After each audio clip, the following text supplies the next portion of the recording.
dit goed met almal?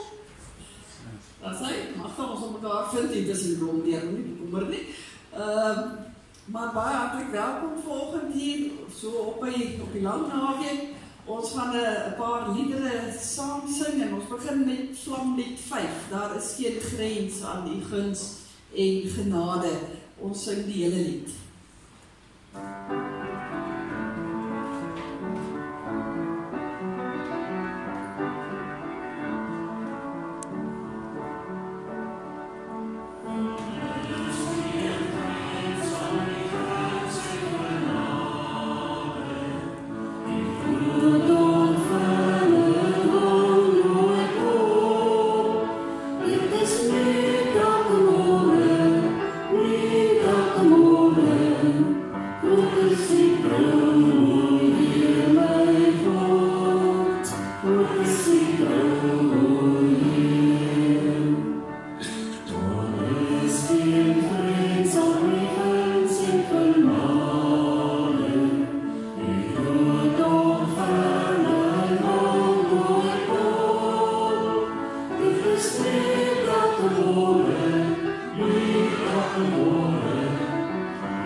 Lied 371 is die lied wat ons verlede week, ek dink so, dat ek net eers hoor, hulle probeer eers die klank daar regdoen, is dit verlede week se nuwe lied? Ja, dit is verlede week se nuwe lied. Ons gaan hom weer saam sing, dit is altyd goed om net so 2 weke na mekaar te sing, dat ons net so 'n bietjie vaslê, so ons sing van hom al 3 die versies.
Okay.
Ek kan julle hoor daarbo.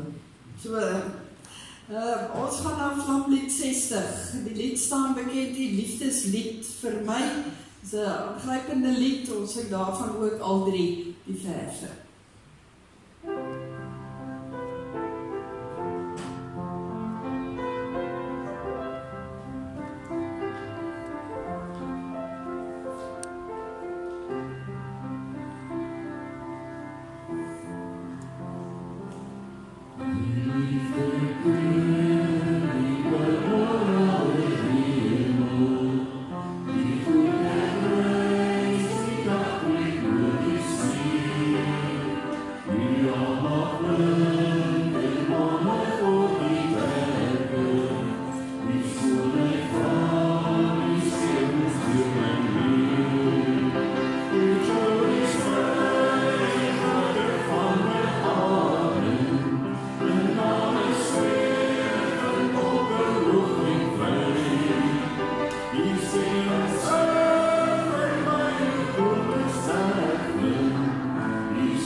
Baie mooi lied wat pas in die lydenstyd wat ons nou in is. Ook ons volgende lied, lied 402, as die koorgedeelte ook mooi ons Here Jesus se pad ook vertel, hoe hy van die hemel na die aarde toe gekom het, van op die aarde na die kruis toe, en dit wat daarop gevolg het. Ons in albei die verse.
14 is 'n beruiming van ons geloofsbelijdenis. Hy het 'n volle 9 verse, maar ons gaan nie almal sing nie. Ons gaan ook vir hulle sing wat van toepassing is, ook op die lydenstyd. Ons begin om te sê, ons glo vas in God drie enig, en dan die 2 verse wat daarna volg, kan jy mooi let op die woorde, hoe dit ook Jesus se verhaal vir ons vertel.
Laaste lied by ons voorsang sing ons uit lied 419, omdat is die lied se naam, omdat hy leef, sien ek kans vir môre.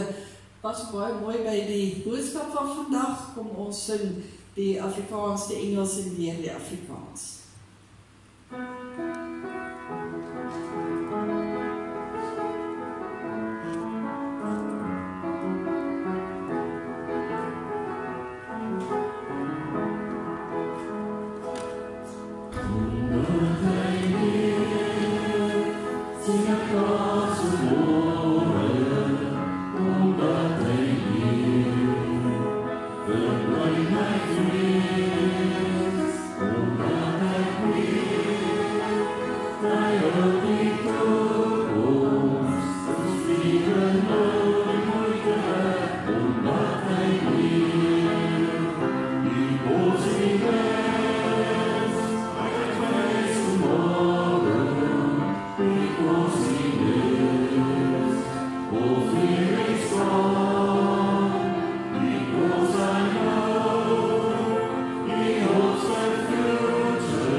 Baie dankie aan ons voorsangers en vir u wat vir ons voorgegaan het ook met die sang. Dit is altyd heerlik om die Here se naam groot te maak ook as ons saam sing. Ek moet ook net ietsie sê oor ons klank. Ek spot altyd en sê, ek's 'n gremlin in die gemeente, maar hy's regtig een. Ek het nou al agtergekom, party Sondag, dan raak ek skielik hier aan die een kant net weg, terwyl ek nog praat. En ons het nou al alles moontlik vervang wat ons kon vervang, en oorgedoen wat ons kon oordoen, en ons was al ure op die lyn met die verskillende mense wat baie weet. En dan gebeur dan nog steeds het goeders besorgend. Maar ons werk daardeur. En ek het in Rudy se aanwesigheid, hy het 'n afnaweek, moet ek sê baie dankie, want hy doen groot moeite om hierdie klank vir ons reg te hou. Arno daar agter die borde, ek weet dis baie sanitergend, so baie dankie ook vir julle. Dan is daar so 'n paar aankondigingkies wat ek net onder julle aandag wil bring. Baie hartlik welkom daar bo, kan ek nou maar op die naam noem vir Franco, wat ook vandag as 'n diaken voorgestel word. Ons sal dit bietjie later in die diens dan ook doen. So dis om ons kerkraadsvoorstelling het, omdat dit lang naweek is, het ons nou nie sonstraaltjies of sondagskool nie. En dan sit eintlik nou net die weekie wat voor lê, dan sluit die skole Vrydag, en Vrydag het ons nog ons wegneem ete. Die van die wat nou lank in die gemeente is, ken dit al. Bel vir Christa daar by die kantoor, let asseblief daarop dat ons nie meer 'n landlyn het nie. Jy moet op daardie selfoonnommer bel wat op die aankondigings is, en jy kan 'n bestellingkie plaas, anders maak dit draai tussen 8uur en 11uur. Maar ons begin al 5uur, so jy moet asseblief teen 11uur kom, want dan is ons al bietjie boek. So ons is daar van 5uur af, as jy nou 5uur 'n parkoek wil hê, kom haal hom. Hy sal behoort al redelik gaar te wees teen daai tyd. So ons is aan die gang by die kerksaal van vroeg af, maar jy kan kom koop streng gesproke van 8 tot 11. Alles wat daar is hier op die blaadjie ook, en ek noem maar net weer, as jy dalk nog 'n groot gebakte koek wil bestel, moet jy dit môre doen. Ons krag en alles is so onseker, dat ons planne wil reg hê waar ons moet skuif, sou daar dele sonder krag wees, dat ons dit alles reg het. Die res van die week se program is aan die gang. Ons het Dinsdag aand tot bazaarvergadering, en dan die sondagskoolklasse is klaar, omdat daar vandag ook nie sondagskool is nie, maar daar is wel nog Bybelstudie. En dan geliefdes op die tweede bladsytjie, moet jy maar kyk wat alles gebeur, ons 'n bietjie in volgende kwartaal ook in. Ons het ons groot projek natuurlik vir die jaar is ons bazaar, wat die 10de Mei is, omdat die vakansietye so snaaks val, kan ons dit nie die eerste naweek in Mei hou nie, dan is dit ook 'n skoolvakantieweek. So ons het dit die 10de Mei, baie dankie vir almal wat al gereageer het, en ek kan nou sê dat die Melkbos het ook al 'n sameroeper, so ons soek letterlik nog net 3 mense. Curry en rys en wafels in Tombola. Dit klink nie vir my te ingewikkeld nie, maar ek kan nie alles doen ongelukkig nie, so asseblief, ons vra as daar nog enigiemand is wat by daardie tafels kan uithelp, ek sal help so ver ek kan. Ek bel naderhand in die gemeente rond en vra wie kan kom help by watter tafel ook al. Maar kom asseblief spontaan na vore en daai asseblief aan dat ek ook daar kan help. Die res van die bazaarlyste is uit, jy kan vleis bestel, al daardie dinge. Ek het nou geweet is lang naweek, so ons het nie so baie inligting hierop nie, maar na die vakansie dan sal ons hier nou bombardeer met al die verskillende inligting, ook rondom ons bazaar. Dan volgende naweek het ons die voorreg om die doop te bedien, en ek kan nou sê, dis regtig 'n voorreg. Dan sit my en Alfred se voorreg om ons tweede kleinseun te kan doop, by saam met sy mamma daar by die huis op die oomblik, klein Erik. Ek het nooit gedink ek gaan moet kompeteer teen my eie kleinkind nie, maar tussen die plaasdiere en die moe gaan ek 'n bietjie sukkel dalk vanoggend. Maar nee, is groot voorreg. So volgende Sondag gaan ons klein Erik doop, en ek wil nou ook al reeds sê, na die tyd volgende Sondag sal ook 'n geleentheid om dan saam tee te drink, en ek wil graag ons gemeente ook daarin uitnooi. In die vierkant by die luike gaan ons heerlik saam dan ook as gemeente tee drink.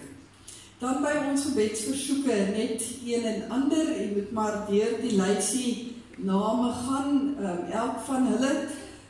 Nicoline Nel was hier in die hospitaal gewees, ons dink aan haar. Chris Smit het laat werk aan sy knie, ons bid dat hy mooi herstel ook van dit. Dan Elise Swarts is terug by die huis. Ek het verlede week vir haar voorbereid gevra, toe sy baie skielik die operasie gehad het, waar hulle 1 nier moes verwyder. Dan die Katrein van Niekerk, een van ons ouer lidmate in die gemeente, is ook terug by die huis waar sy herstel, en Hetty se knievervanging het goed afgeloop. Sy het waar kans gesien om kerk toe te kom volgend, maar toe kom sy agter, dit is bietjie seer nog vandag. Sy is Woensdag geopereer, vir die van u wat dalk wonder. Ek het ook nie sy beplan om voorsang te doen, want ek weet nie hoe sy die trappe sal opkom nie.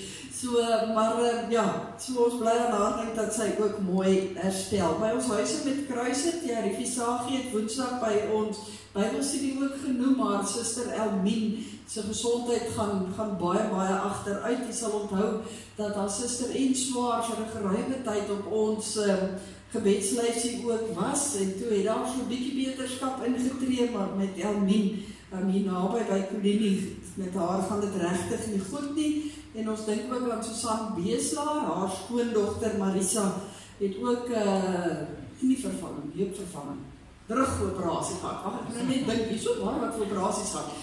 Dankie Susan, vir 'n rugoperasie gegaan, maar sy herstel mooi.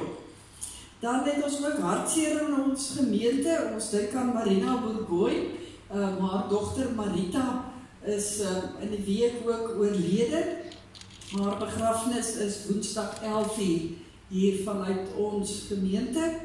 Ons dink ook daarmee saam aan Marita se broer James en ook haar suster Susan en hulle families. Maar veral kom ons dra ook vir Marina op in gebed. Ek dink Marina ons was net hier, ek dink hier in die laat 90's, wat hulle in die motorongeluk waar Marita die breinskade opgedoen het, en vir al die jare het Marina haar versorg. So julle kan nou self dink, nou skielik is haar hande leeg, so kom ons dink aan 'n moederhart, ons dink aan 'n versorger wat baie intens versorg het, wat nou regtig die troos van die Here ook nodig het. So ons dra hulle ook as familie aan die Here op. Ons gaan so 'n paar oomblikke stil word en dan roep ons die naam van die Here aan.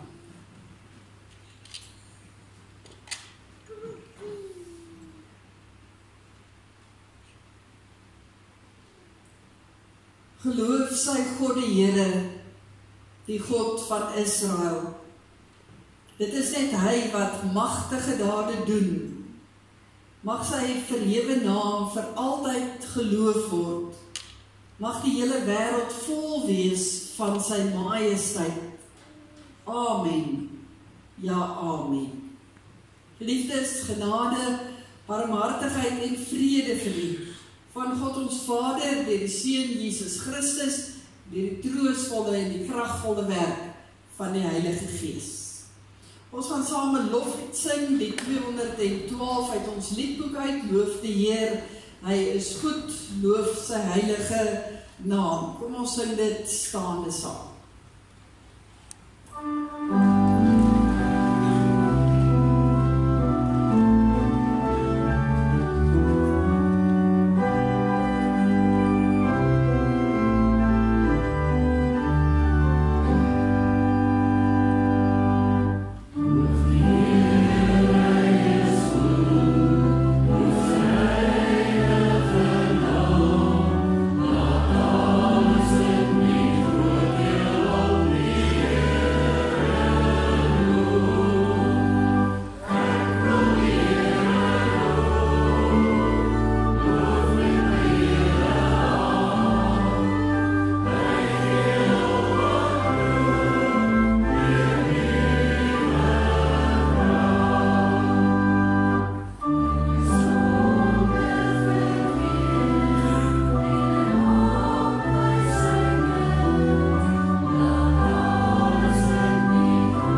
as diaken te bevestig, gaan ek vra dat hy hier voor die kanselsaal kom staan, en terwyl jy kan maar begin neerdaal, asseblief Franco, en terwyl hy neerdaal, ons ouderling Jan Du Plessis, ons leier ouderling, wou ook graag 'n woord spreek, so dit is nou 'n goeie geleentheid om die gaping te vul. Kun jy my mikrofoon speel? Goeiemôre gemeente. Ek storm nou nie die prof af vir enige ander rede nie, maar die wat nou nie weet, die prof het Vrydag 21ste verjaar, so ons ook net namens die gemeente, die kerkraad het al geluk gesê, maar namens die kerkraad en die gemeente baie geluk vir prof se verjaarsdag. Ons bid die Here se seën vir prof in hierdie nuwe lewensjaar. Ons glo en vertrou dat julle mooi jaar gaan hê saam met die klein kinders.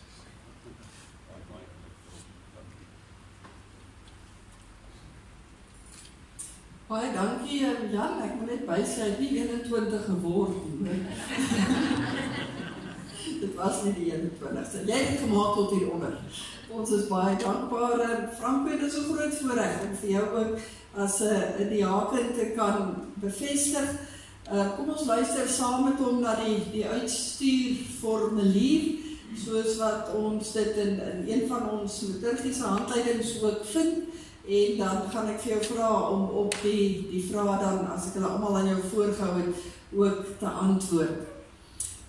Franco, ons glo dat jy met die hand uitgesoek is om 'n baie besonderse plek in die koninkryk van God in te neem. Ons gaan geen spesiale eise aan jou stel nie. Dit is reeds spesiaal genoeg om 'n kind van die Here, om 'n Christen te kan wees. Daar word nie nou van jou verwag om skielik anders ook te leef nie, want dit word toch al van jou verwag sedert jou bekering.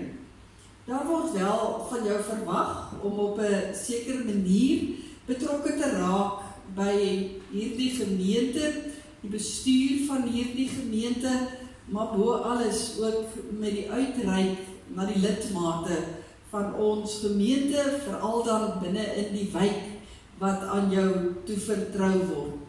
En ons bid dat jy daar net die Christelike liefde sal gaan leef, en saam met die res van ons kerkraad die liefde oral sal leef, daar waar jy rond beweeg.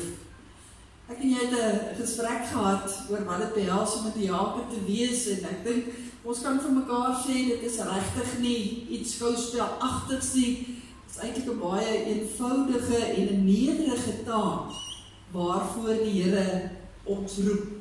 Want jy word uitgestuur om, soos ek gesê het, te gaan liefde leef onder die lidmate, en jy word ook uitgestuur om te gaan kennis maak met die onbekendes. Jy moet mense nooi hier na die feesmaal van die erediens, en ook dan van die sakramente van die doop en van die nagmaal. As 'n diaken moet jy 'n fyn aanvoeling hê vir siekes en vir behoeftiges. Jy moet hulle daadwerklik help saam met die gemeente, en jy moet natuurlik ook die evangelie aan hulle oordra. Jy moet uitgaan en gaan help om vrede te maak waar daar rusie is. Jy moet verharde harte gaan sag maak met die liefde van ons Here Jesus Christus. Die ouend kan ons sê, jy moet Jesus gaan leef, omdat hy in jou hart leef. En niemand van ons kan dit uit ons eie uit doen nie. Ons kan dit net doen in die naam van die Vader, wat vir ons stuur, wat vir ons toerus, wat vir ons gawes ook gee. In die naam van ons Here Jesus Christus, wat elke sondaar mens lief het, en vir elke sondaar mens ook gekruisig is. En in die naam van die Heilige Gees, dat jou persoon ook sal lei, en vir jou al die krag sal gee, wat jy nodig het. Franco, as jy daarmee saamstem, gaan ek vra dat jy dan hardop op die volgende vraag sal antwoord. Is jy daarvan oortuig, dat dit God self is, wat deur sy gemeente vir jou tot hierdie taak en besonderse diens geroep het?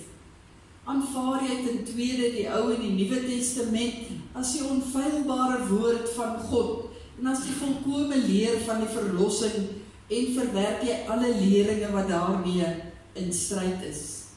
Ten derde, beloof jy om hierdie taak waartoe jy geroep is volgens hierdie leer getrou te vervul. En ten slotte, beloof jy om tot alle tye tot eer van God te lewe en om as gestuurde van Jesus Christus en hierdie gemeente getrou te wees in die uitvoering van jou roeping. Wat is hier op jou antwoord? Geliefdes, het Franco se antwoord gehoor. Ons gaan vir hom gelukwens en daarna gaan ons opstaande ook die seënbede van die Here toebid.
Terwyl Franco weer met die trappe opdraf, Ben, baie geluk. Dis 'n groot oomblik dink ek vir jou ook, wat selfs baie kere voor 'n kansel gestaan het en dieselfde beloftes afgelê. Vir jare ook diens gedoen daar in Cederpark gemeente. Ben was op die stadium voorsitter van die kerkraad as ek reg onthou. So die tradisie word voortgesit. So baie seën en sterkte vir julle as huis ook. Franco, vir jou weer eens geluk en as jy asseblief dan net na die diens hier na die konsistorie sal kom en dan vang my oog nou nie vinnig genoeg vir Andre, hy is gewoonlik bo.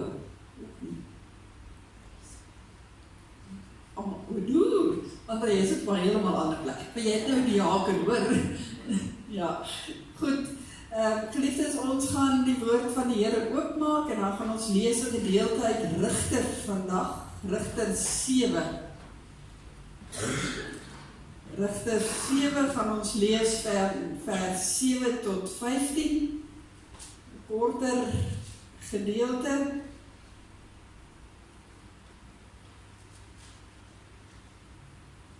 Rigter 7.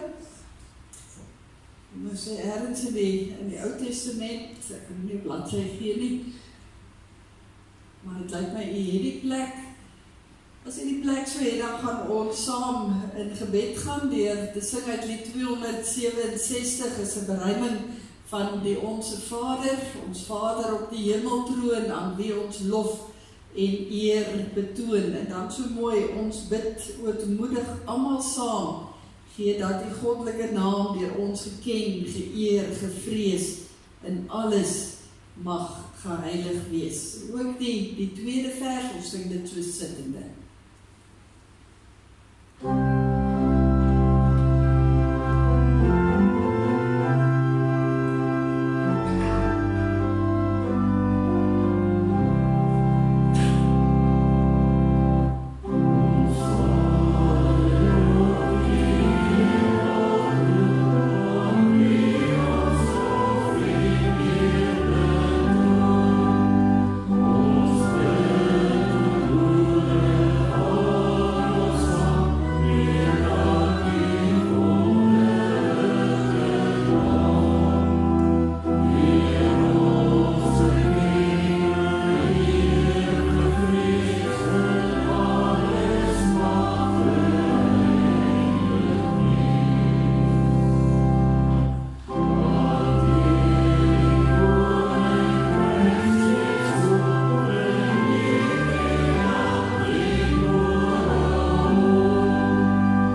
7 by vers 7, waar die Here dan met Gideon praat. Die versie begin so: toe sê die Here vir Gideon, ek sal julle red met die 300 man wat die water opgeskep het.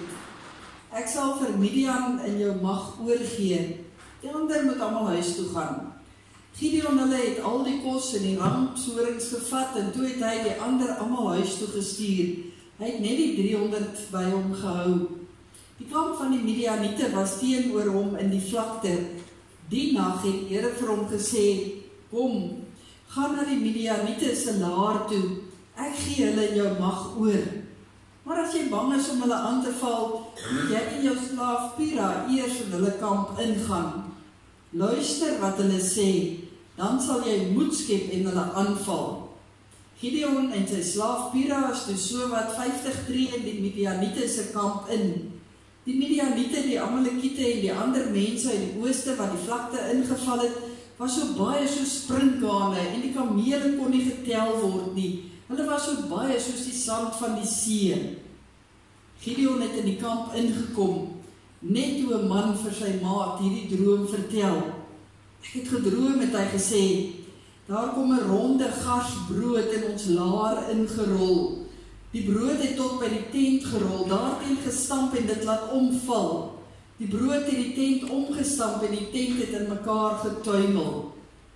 Die maat het geantwoord, dit is beslis die swaard van die Israeliet, Gideon, seun van Joas. God gee Midian en sy hele leer aan Gideon se mag oor. Toe Gideon die droom en sy uitleg hoor, het hy die Here gedank en dat hy Israeliete se kamp toe teruggegaan en gesê, kom, die Here gee die leer van Midian in ons mag oor. Ons lees tot sover uit die woord van die Here. Ons gaan by hierdie verhaal stil staan. Geliefdes in ons Here Jesus Christus, ek is seker dat u met my sal saamstem vanoggend dat kinders van die Here ook moedeloos word. Ek glo nie dat hier een van ons is vanoggend wat kan sê, ek was nog nooit in my lewe moedeloos nie.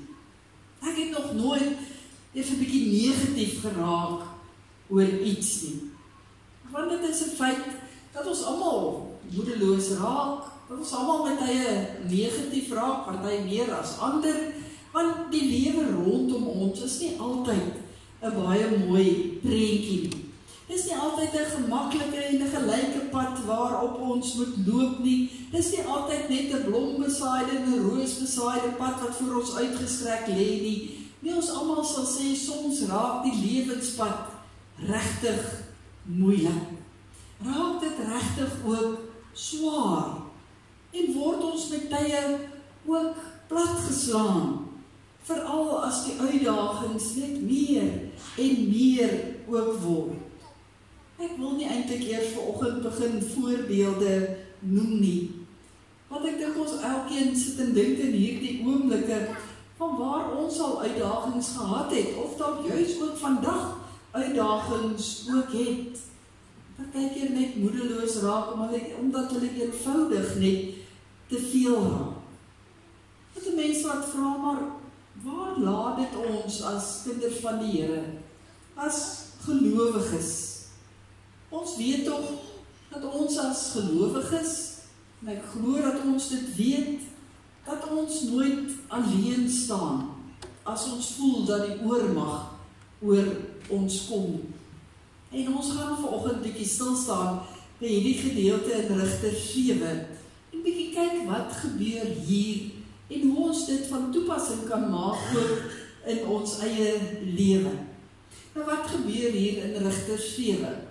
As ons onsself nou so 'n bietjie op 'n hoogtekoek kon stel en ons sou so afkyk op die gebeure wat hier in Rigters 7 plaasvind, dan sou ons sien dat hier 'n vlakte hier voor ons lê en dat dit baie bedrywig gaan in hierdie vlakte. Maar wat daar gebeur, sal ons net ons koppe voorskud. Ek dink ons sou vir mekaar kon sê, hier is 'n klein groepie manne besig met iets. En ons wonder waarmee is hulle besig.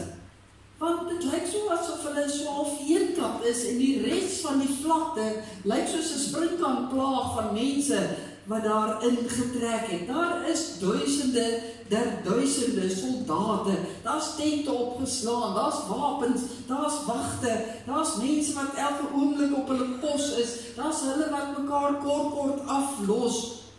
En dit was die vyand, soos ons gelees het, die groot vyand van Israel, die Midianiete.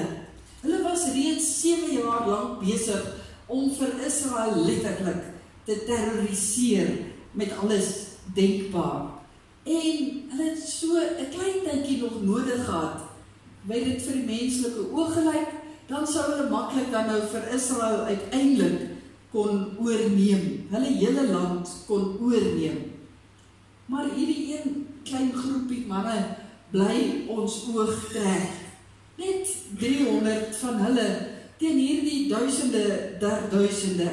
En hierdie klein groepie manne het nie eintlik eers wapens by hulle nie. Hulle het maar net weggesteekte fakkels en erdekruike en hulle het ramshorings waarop hulle sou kon blaas. Hulle is verdeel in 3 groepe van 111.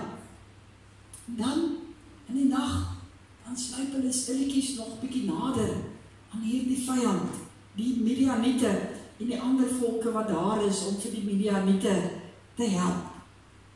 En ons wat so afkyk op hierdie toneel wonder, maar wat dink hulle? Wat is hulle besig om te doen?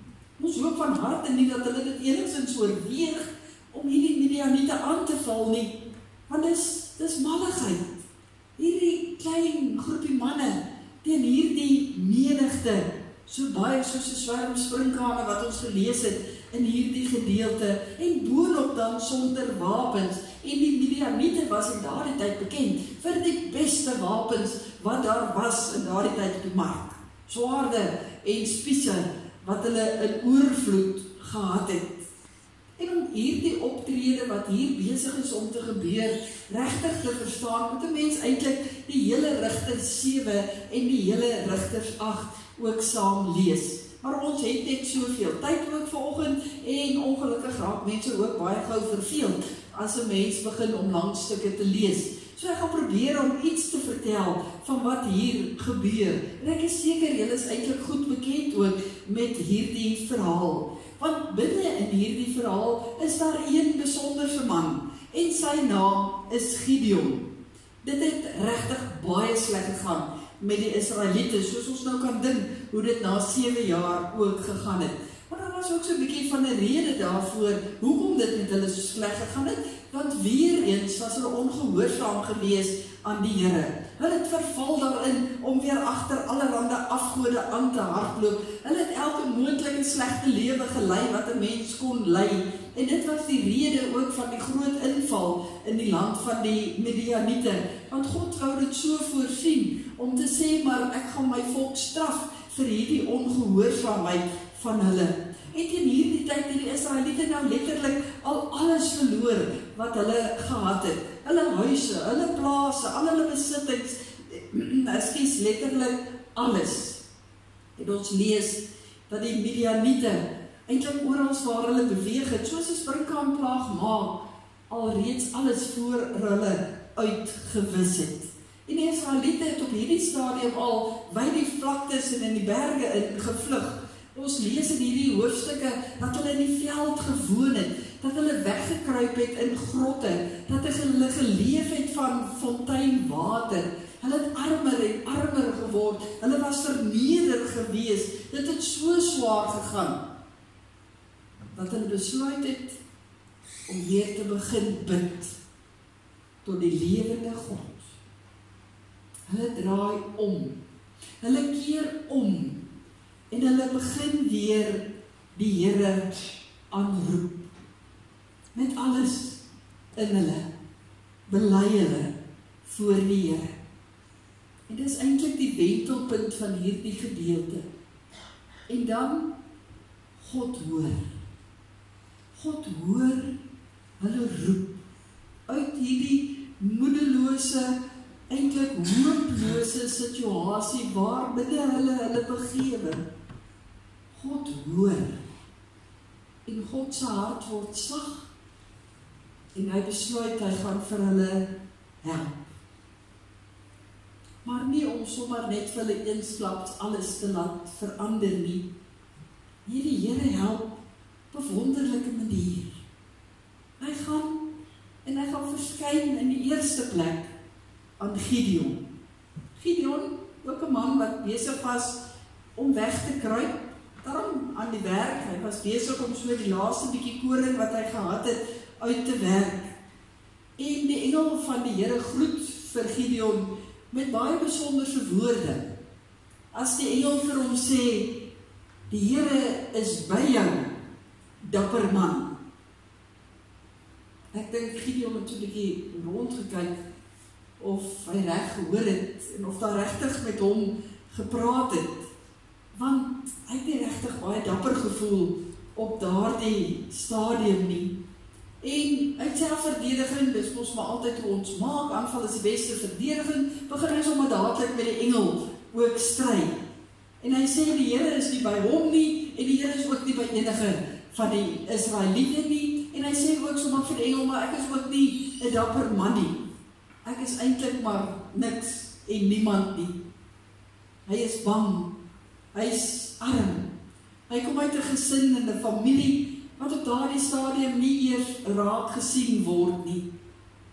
Maar die Here praat weer met hom en verseker vir hom, nee Gideon, God het jou raak gesien, jou dapper man. God het jou raak gesien. En dan roep die engel eintlik vir Gideon nader as hy vir hom sê, maar jy moet kom, want jy gaan nou die volk Israel se leier wees, en jy gaan vooruitgaan en hierdie Israeliete help om die vyand weg te dryf. En dit is so belangrik wat hier gebeur. Gideon moes op hierdie stadium baie vinnig 'n paar besluite neem en 'n paar lesse leer. Gideon moes luister na wat hierdie engel vir hom sê. Hy moes dit glo en uiteindelik moes hy dit gaan doen. Hy moes die Here op sy woord neem. As die engel vir hom sê, Gideon, die Here roep jou, dapper man, die Here is by jou, dan moet hy luister, hy moet dit hoor. Maar dit help nie net ons hoor baie keer, die Here is by ons, die Here sal ons versorg, die Here sal ons krag gee, hy sal by ons wees nie. Ons moet dit hoor, maar ons moet dit ook van harte glo. As ons dit nie glo nie, dan help dit ons niks. En as hierdie glo ons nie laat oorgaan in aksie nie, as ons nie iets gaan doen nie, dan help dit ons ook niks nie. En Gideon in hierdie paar oomblikke word oortuig deur die woorde van hierdie engel en hoe die gees van die Here ook in hom werk. Hy luister en hy glo en hy gaan doen. Gideon word oorreed om met 'n paar manne oorlog te gaan maak. Eers gaan hy, en hy gaan soek onder die Israeliete, almal wat moontlik 'n wapen kan hanteer. En hy kry onder hulle daarom 32.000 manne, wat sê nee goed, hulle is dapper genoeg, hulle sal probeer om teen die Midianiete te veg. Maar die Here tree weer eens in en hy sê nee, jammer Gideon, maar hierdie is veels te veel mense, sê sommer dadelik vir almal wat bang is, hulle moet huis toe gaan. En dit gebeur dat 'n klomp van hierdie 32.000 manne gaan huis toe. En die Here besluit, nee, daar bly nog steeds te veel oor. En hy sê, maar laat hulle water drink, en almal wat met hulle hand skep om water te drink, hulle moet agterbly. Die res moet jy huis toe stuur. Gideon maak weer so, en daar bly net hierdie 300 man oor. Wat 'n mens wil laat vra, maar hoekom so min? As daar 32.000 was wat gewillig was, hoekom maak die Here dit so min? Daar's 'n baie belangrike rede voor, en dis 'n rede wat dwars deur die bladsye van die Bybel eintlik gaan. As dit vir ons juis wil kom bevestig, die stempel daarop kan sit, dat die volk Israel moes weet, dat dit uiteindelik nie in die hand van hierdie 300 manne lê om hierdie stryd te wen nie, maar dat dit God is wat die oorwinning sal behaal. God is die een wat sal verlos. God is die een wat sal help. En stappie vir stappie lei die Here vir Gideon. En hier word hierdie bang, minderwaardige man wat homself nie belangrik genoeg geag het nie, geleer eintlik om as 'n leier op te tree. En God laat duidelik vir Gideon sien dat hy waarlik God is, dat Gideon in hom kan glo. Sy offer word verbrand, toe hy met sy staf daarin raak. Hy gee 'n teken deur die dou en die vliesie wat daar uitgelê is. En dan kom hierdie groot uitdaging van hierdie 300 man teen die duisende. Ek kom mense wil laat wonder, maar wat gee vir Gideon die moed om met hierdie klein groepie hierdie springkampplaag aan te durf? Die Here gee vir Gideon 'n uitdaging. As hy vir Gideon sê, jy het nou klaar gehoor, maar ek wil vir jou verder stuur, om ook gehoorsaam te wees. Die Here ken ons hart en hy sê vir Gideon, ek kan sien, jy twyfel. En daarom, hier is vir jou 'n reuse uitdaging. En hy stuur vir Gideon en sy slaaf in die vyand se kamp in. Wat 'n baie riskante oefening eintlik was. En dit sluit daarin, en ons lees nie baie ver nie, so 50 meter, want dit is gevaarlik, word hulle betrap, word hulle dadelik doodgemaak. En dan vers 11. Lees toch weer vers 11 as jy 'n kansie het, want wat sê die Here daar? Luister na wat hulle sê, dan sal jy moed skep en hulle aanval. Luister na wat jy daar hoor binne in die kamp, dan sal jy moed skep vir die res van die taak wat voor lê. En Gideon skraap al sy moed bymekaar en hy gaan in daardie kamp in. En net daar hoor hy 2 manne met mekaar praat. En die een wat vir die ander een sê, maar hy het gedroom hoe daar 'n brood in hierdie kamp inrol oor al die tente uit mekaar uitstamp. En die maat dan uiteindelik sê, maar dit is 'n teken vir ons dat die swaard van die Here oor ons gaan kom. En hy gebruik Gideon se naam. En ek wil amper sê, wat is die kans? Wat is die kans dat dit sou gebeur met Gideon, daardie paar tree wat hy in hierdie duisende se kamp instap? Met God kan dit regkry. Net die Here kon dit so beskik. En op grond van dit wat Gideon daardie nag hoor, van wat hierdie 2 manne vir mekaar sê, kry hy die wete in sy hart, maar die Here sal sorg dat ons die oorwinning kry. Hy hoef nie meer bang te wees vir hierdie duisende nie. Hy hoef nie bekommerd te wees dat hulle net 300 man is nie. Deur die krag van God, deur die ingrype van die lewende Here, sal hulle dit oorwin. En daarom sê hy ook in hierdie gedeelte, kom, die Here gee die leer van Midian in ons mag oor. En dit is waarom hy sonder wapens en met fakkels en ramshorings en erde kruike hierdie geveg aanpak. Hulle omsingel later hierdie leer van die Midianiete, en wanneer hulle op die ramshoring blaas, die kruike breek, en hulle skreeu, die swaard van die Here en van Gideon, staan hulle eintlik en kyk wat verder gebeur. Want die Here neem oor. Hierdie klomp Midianiete skrik hulle boeglam vir hierdie lawaai rondom hulle.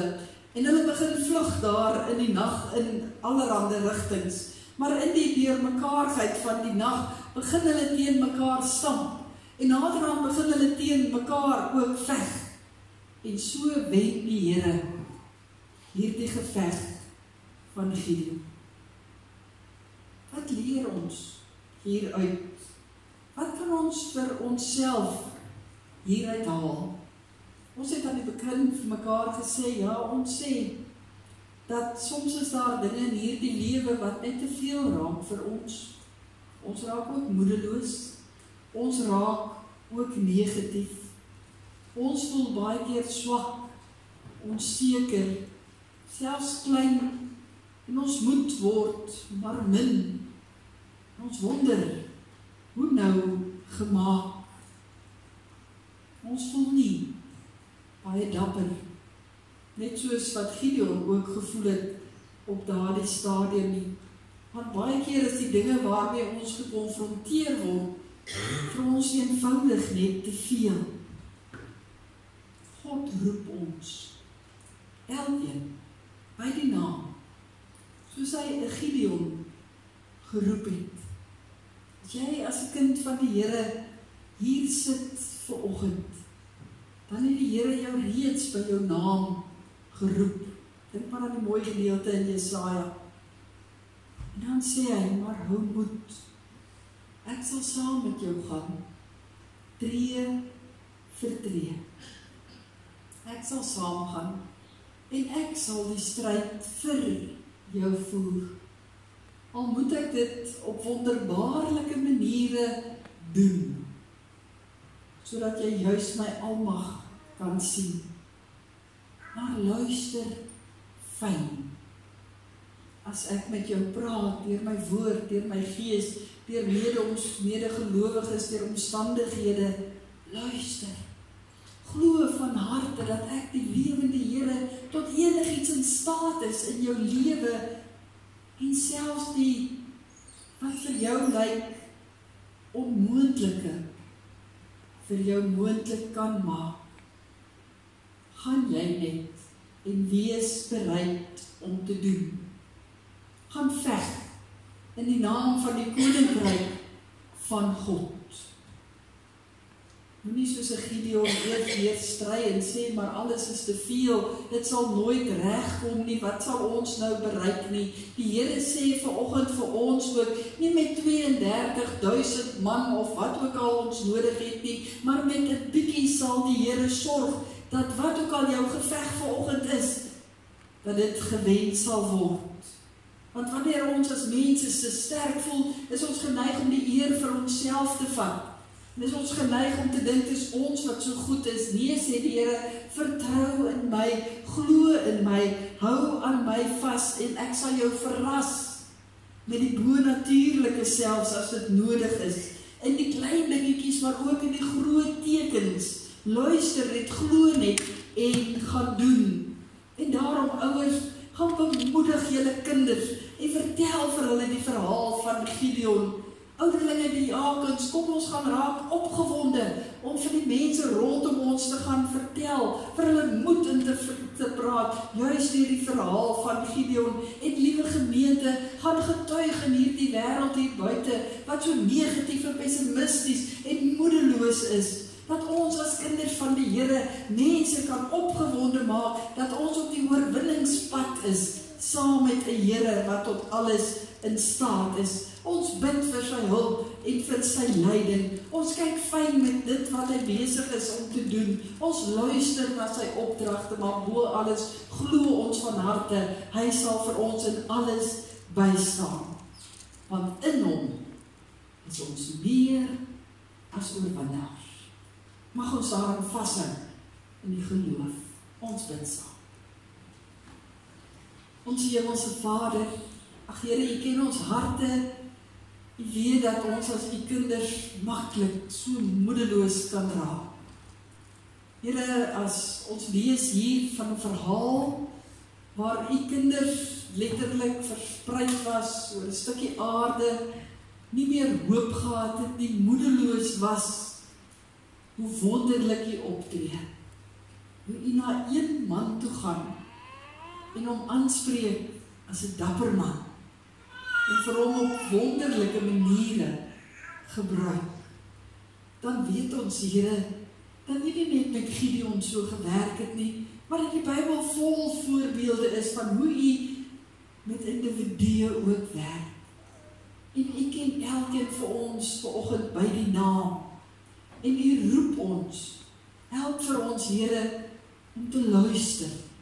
Help vir ons, Here, om te glo dat U tot alles in staat is deur my, deur elkeen van ons wat hier sit, sodat ons kan moed hê, sodat ons, Here, al die negativiteit kan weggetuig, omdat ons dan vertel van die magtige dade waartoe U in staat is. Geef vir ons 'n oog, geef vir ons, Here, 'n geestesoog om werklik raak te sien hoe U ook besig is, nie net in ons eie lewens nie, maar daagliks ook in die wêreld rondom ons. Here, ons kom plaas onsself weer opnuut in U hand. En ons vra, help vir ons om U instrumente te wees, om moed te bring in 'n moedelose wêreld, om te getuig van 'n wonderbare, almagtige God, wat tot alles in staat is. Ek kom bid, Here, vir die laaste week van hierdie kwartaal, wat ook voorlê, bly asseblief, Here, vir hulle, wat al moeg is, na hierdie kwartaal ook moed gee, om ook hierdie laaste week te volhard, ons kinders, wat laaste toetse moet skryf, hulle wat op toere gaan en op verpaaie gaan reis, bly asseblief almal van hulle beskerm en bewaar, en veilig terug ook hier na ons kring toe. Ons bid, Here, vir hulle wat vanoggend op ons gebedslysie is, en elke ander persoon in ons gemeente, wat na U opkyk en roep om hulp, wat ook moedeloos is, weens siekte en swakheid. Here, dankie dat ons vir hulle kan bid en kan weet, U is niks onmoontlik nie, en U hou elkeen op 'n baie spesiale manier ook vas. Ek bid, Here, vir ons elkeen wat elke dag in die werksakker van hierdie lewe ook besig is. Here, gee vir ons die krag en die genade om te volhard, met moed, dat ons fyn sal luister, ons met geloof in ons harte sal leef, dat ons sal doen dit wat U Gees op ons harte ook lê. In U wonderlike naam bid ons dit. Amen. Daar is geleentheid om die Here te vereer met 'n offergawe. Amen.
Baie dankie Annelie, ons harte voel sommer lig ook na die pragtige stuk wat jy ook gespeel het. Daar verskyn die diakens nou. As antwoord op die prediking gaan ons sing die oorwinningslied. Ek sien in my gees die glorie en die almag van die Heer, die Allerhoogste wat in liefde oor sy koninkryk regeer. En dan ook die tweede vers, die Here is ons vesting wat vir altyd sal bly staan. Kom ons sing die eerste en die tweede vers as 'n belydenis van ons harte.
Beskerm.